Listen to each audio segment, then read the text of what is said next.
Have you seen the Tomb Raider trailer? 'Cause it's misleading as fuck.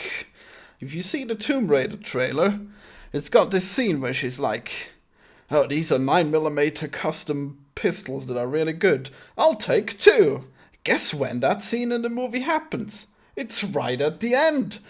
So basically, you have this impression that Lara's got her resources and her wits, and she's well prepared, and she's going on an adventure. But as it turns out, she has none of those things. In fact, she's completely retarded.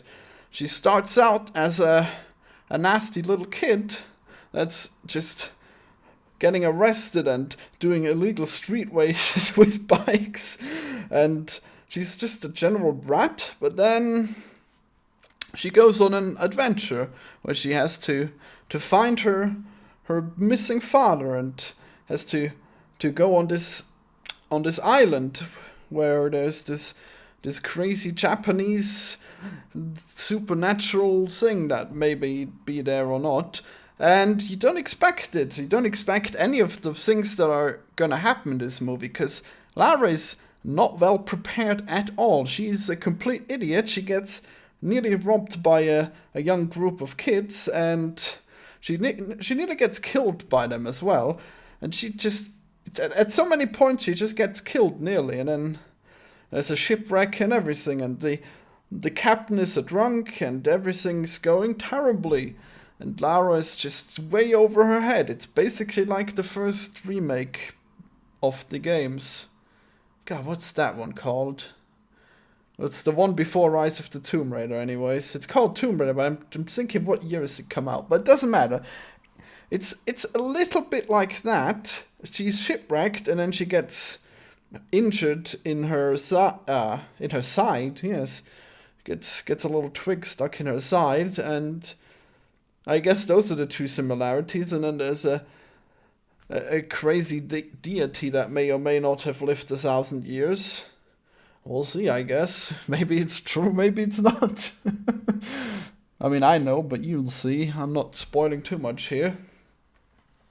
So basically, what do I feel about this? At first, it's kind of annoying. There's a lot of time wasted where Lara isn't in adventure, and she's just pissing around with her stupid friends and getting into dangerous situations. And then she doesn't even take her friends with her or anything, which is even weirder, because in the game she has her friends on her boat that gets shipwrecked, and it's odd that she'd have all this time spent with her friends, and then her friends are kind of just out of the movie after that.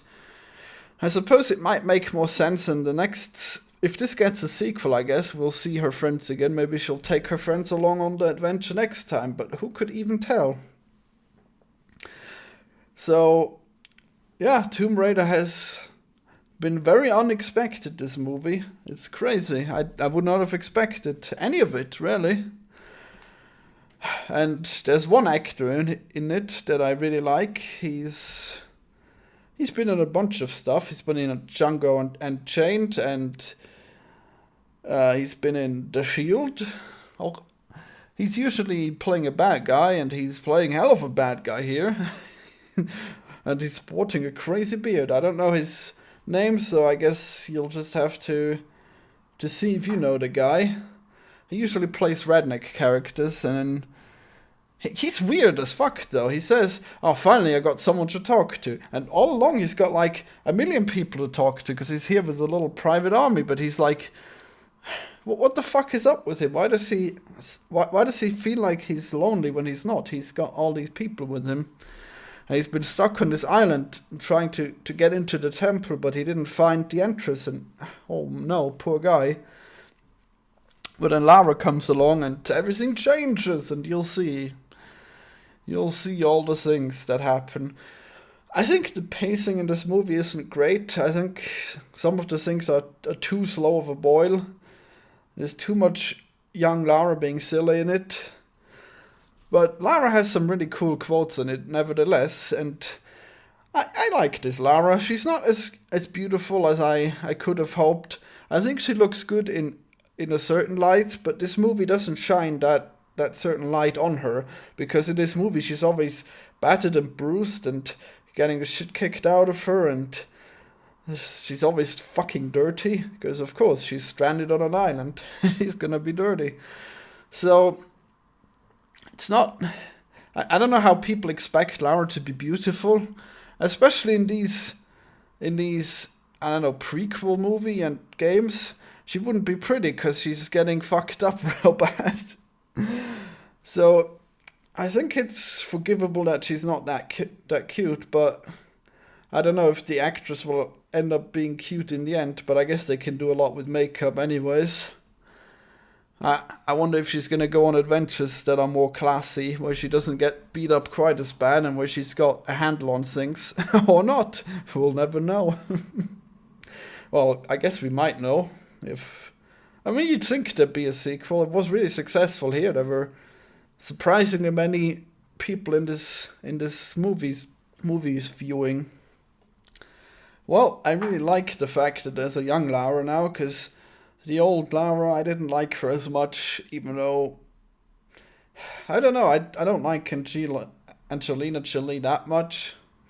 She's probably too busty in them for my taste anyways. And, well, I really enjoyed this movie.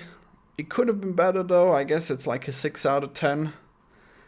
And there's a really weird part at the start where it's like, oh, the legend of this woman that's been banished to this island. Look at this lore that we've constructed here. And then 10 minutes later, it's like she finds these secret documents. And this woman that's been stranded on the island. Oh, this lore that we've constructed. The lore. And it's the exact same thing. And I don't fucking get it. Why is it the exact same thing? Have they not realized that it's the exact same introduction twice in the movie? It's basically as ham-fisted as Suicide Squad that way. Or like that one version of Kung Fu Panda where it's basically got this little lore at the start that basically gives away the whole story of the movie. What's the point? Why didn't you just cut that out? Or like, I don't know, put it at the end or something? I don't know why you would put the same thing twice. It's so weird.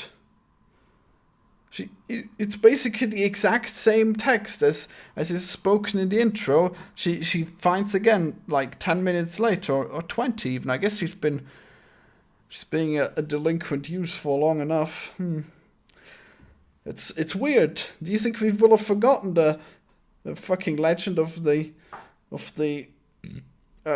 Queen of Death who has this magic touch that makes people die, apparently, and she had to be locked away because of how evil she was? God damn it. And then there's another time where we hear it again, I guess, but then it's different that time, so that one's fine. But why did you keep it the first time? I don't understand. It's just padding. Oh no, why is it padded? But there was so much beauty in this otherwise, huh?